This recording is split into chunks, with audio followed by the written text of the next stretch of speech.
Shohjahon Jo'rayev. Bilsan, ukajonim, katta bola bo'lib qolding.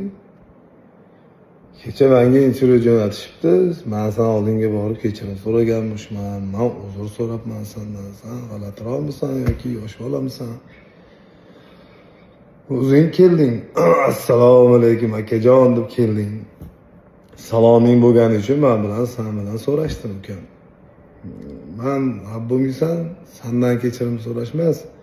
Seni dadangni oldiga ham so'rashgani men bormaganman. To'yda to'g'ri kelib qolganmiz, birga ashula aytganmiz. Shu hayotimda shu 2 marta to'yda ko'rdim. Doim menga tashab yurardi dadang rahmatli. Sen meni o'zing bilan teng qilma. Men o'zimning yo'nalishim bor, san'atkorman. Sen dadalaringning oldidagi san'atkorman. Kelmadi.